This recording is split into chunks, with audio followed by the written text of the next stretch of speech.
నరసింహ యాదవ్ గారికి, మదన్న గారికి, అదేవిధంగా మన మహేందర్ రెడ్డి గారికి, వేదిక మీదున్న వాళ్లకు, వేదిక ముందున్న వాళ్ళందరికీ చేతులు జోడించి నమస్కరిస్తాము.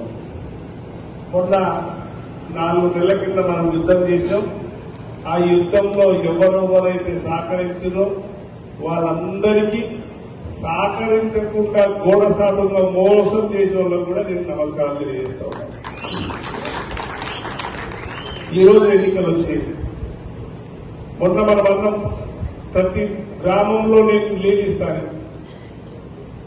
మున్సిపాలిటీలో లీడ్ ఇస్తాను.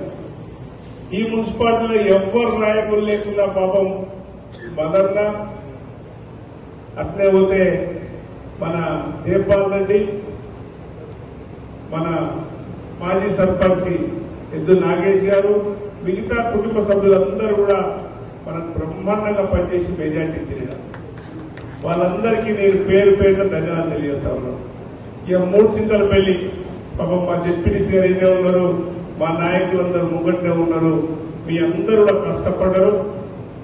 మరి ఆ రోజు అయినట్టు ఈ రోజు అందరం పాలు తీసుకొచ్చిపోయి మరి మన రాజు చెప్పినట్టు ఆయన రాజు చెప్తే మనం ఏం చేసామంటే అందరం పాలు తీసుకురామంటే నేను చేస్తున్న పాలు అని చెప్పి సగం నీళ్లు సగం పాలు తీసుకొచ్చినాం. అట్లా జరిగింది. దయచేసి రేపు మాత్రం జరగకుండా చూసుకోమని చెప్పి చేతులు జోడించి మీ నమస్కారం తెలియజేస్తాం. మనం ఒక్కరు ఓడిపోతే నేను ఓడిపోయినట్టు కాదు, మనం అందరం కూడా ఓడిపోయాం. ఎందుకు ఓడిపోయినాం అన్నదానికి 196 సంకేతాలు ఉన్నాయి. ఈ పార్లమెంట్ లో ఎవరు గెలవలేదు, నేను కూడా గెలవలేదు. మనమందరం కూడా కొంచెం అసరతగా పనిచేసినాం.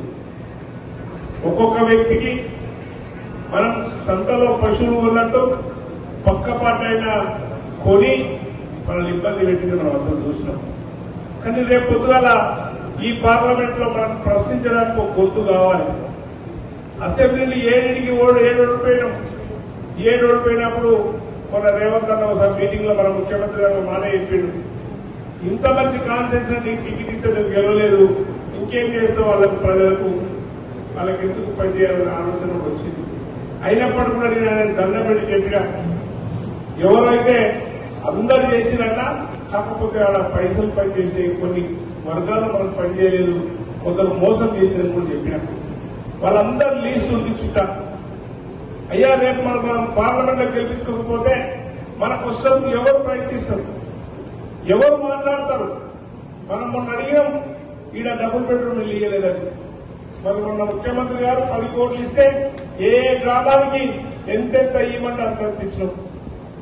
ప్రభావంగా ఈ మున్సిపాలిటీకి ఈ మండలానికి చాలా డబ్బులు ఇప్పించినాం. దానితో పాటు మీరు ఏ కార్యక్రమం చెప్పినా చేస్తా ఉన్నాం. కనుక మీరందరూ కూడా బాధ్యత తీసుకోవాలి.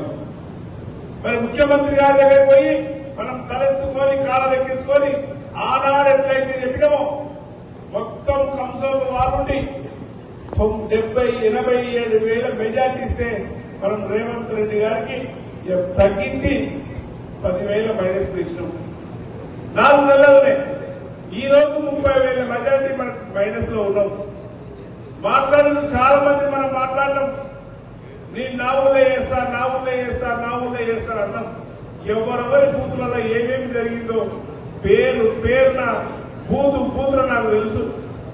5 సంవత్సరాలు హరివర్ధన్ రెడ్డి గారు నేను చచ్చిపోతే వచ్చినాం, బతికితే వచ్చినాం, ఇంట్లో పండుగ వచ్చినాం.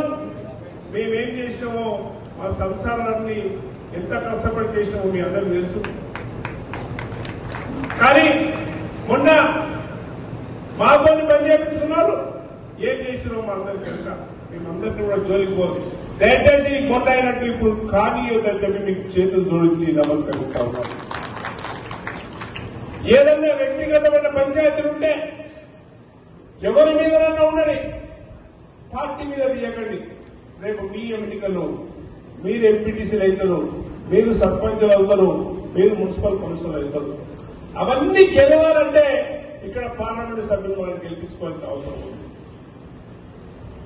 ఎవరెవరైతే గెలిపించుకోకపోతే మన కోసం ఎవరు అడుగుతారు? ఇక్కడ అసెంబ్లీలో లేరు, ముఖ్యమంత్రిని అడగడం లేరు, మరి అక్కడ పార్లమెంట్ లో లేకపోతే మన కోసం ఎవరు అడుగుతారో మనం ఒక్కసారి ఆలోచన చేయాల్సిందిగా నేను కోరుతా ఉన్నాను.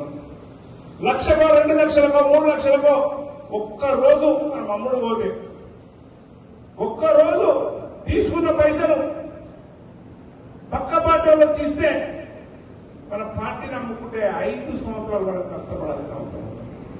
నేను అందరినీ కోరుతా ఉన్నా, ఇవి పార్లమెంట్ ఎన్నికలు, అవి అసెంబ్లీ ఎన్నికలు కనుక మీరందరూ కూడా చేతులు జోడించి చెప్తా ఉన్నా, మీరు ఎవరికి వాళ్ళు ఇప్పుడు మేడం మాట్లాడిన తర్వాత ఫోన్ చేసుకుందాం.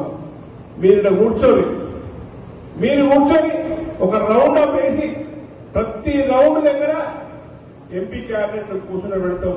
సుధీర్ రెడ్డి గారు ఉంటారు, హరివర్ధన్ రెడ్డి గారు ఉంటారు, మిగతా చంద్రచంద్ర రెడ్డి గారు ఉంటారు, మిగతా అందరం కూడా ఉంటాం. మీరు డిస్కస్ చేయండి, ఎవరిని పెడితే ఏ ఊళ్ళో మెజార్టీ వస్తుంది.